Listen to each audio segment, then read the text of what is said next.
আসসালামু আলাইকুম। নতুন একটি ভিডিওতে সবাইকে আবারও স্বাগতম। তো এই ব্যস্ততম এই শহর টোকিও ছেড়ে আমরা আজকে যাচ্ছি ইয়ামানাশির সাইকোইয়াশিনো সাতো গেম্বা, যেটাকে আমরা জাপানে যারা থাকি সবাই আমরা ট্রেডিশনাল ভিলেজ নামে চিনি।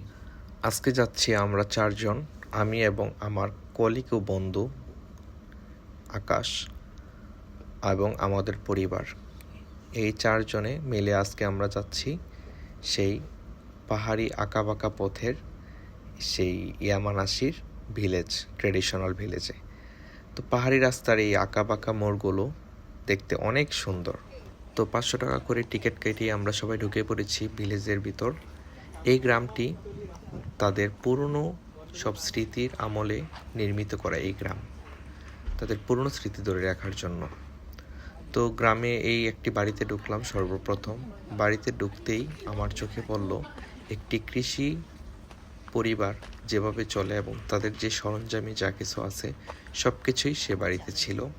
পুরনো ধাঁচের এই বাড়িগুলো আমার অনেক ভালো লাগে এবং বাড়ির বাহিরের দৃশ্য আসলে দেখার মতো ছিল। বাহ, কি সুন্দর! ফসলি জমি থেকে শুরু করে সব কিছুই যেন আছে, দেখলেই মন ভালো হওয়ার মতো। তো এখন দেখছি আমরা ঘর। তো ঢুকার পরে দেখব জাপানিজ একটি ঘরে কি কি থাকে, যেখানে ছাদ থেকে ফ্লোর পর্যন্ত সম্পূর্ণটাই কাঠের তৈরি। এই সেই কাঠের তৈরি ফ্লোর এবং সেখানে দেখা যাচ্ছে পাটির তৈরি ফ্লোর। তো যেই ফ্লোরটা আসলে গরমের দিনে ঠান্ডা এবং ঠান্ডার দিনে গরম থাকে। জাপানিজরা এটা অনেক বেশি পরিমাণ পছন্দ করে, প্রায় প্রতিটা ঘরেই এরকম ফ্লোর বিছানো থাকে তাদের বেডরুমে। তো এই দৃশ্যটা দেখে আসলে আমি আর গ্রামের কথা অনেক মনে পড়ে গেল। গ্রামের পরিবেশটা অনেকটাই একই রকম। তো এই হচ্ছে অন্যান্য বাসাগুলা, মোটামুটি সবগুলো বাড়ি দেখতে একই রকম প্রায়। এই হচ্ছে ভুট্টা। তো যখন ভূমিকম্প কিংবা অন্য কোনো বড় দুর্যোগ হয়, খাবারের সংকট মোকাবেলার জন্য কিছুটা যেন কাজে আসে, সেজন্য এই ভুট্টাগুলো রাখা হয়। তো আমার কাছে অনেকটা অন্যরকম লাগছে। জাপানিজ যে কয়েন, তারা কয়েন জমানোর জন্য যেটা তাদের প্রয়োজন মনে হয় না, সেটা বাড়ির পাশেই একটি ব্যাংকের মতো তৈরি করে সেখানে তারা ওপেনলি রেখে দিচ্ছে। এই দৃশ্যটা আসলে দেখার মতো সুন্দর ছিল।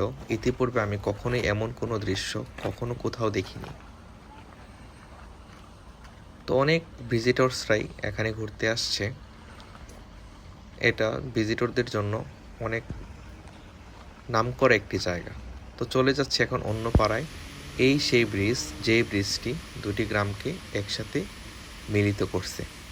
তো আমরা আসলাম এই ব্রিজটা দিয়ে পার হয়ে। সিঁড়িটা যতই দেখছি ততই যেন মুগ্ধ হচ্ছি। এত সুন্দর দৃশ্য দেখলে কারই না ভালো লাগে। তো আমার নিচে আছে হচ্ছে একটি খাল, যেই খালে কোনো পানি নেই বললেই চলে।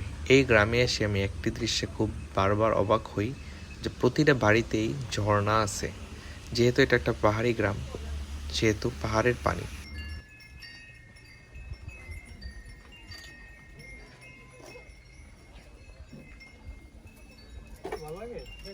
টুংটাং এই আওয়াজগুলো আসলে শোনার মতো ছিল, যেটার মায়ায় ছেড়ে আমি যেতে মন ইচ্ছে হচ্ছিল না।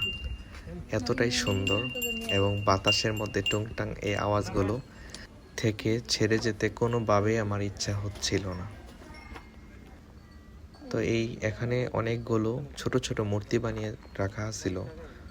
তার মধ্যে আমার সব থেকে পছন্দ ছিল ওই যে এখনই দেখা যাবে সেই পেঁচা, যেটা আমি কিনতে চাচ্ছিলাম, কিন্তু আমার উনি বলল যে আমি যদি সেটা কিনে নিই তাহলে আমাকে সেটার বন্ধুস্বরূপ দেয়ালে এভাবে টাঙিয়ে রাখা হবে।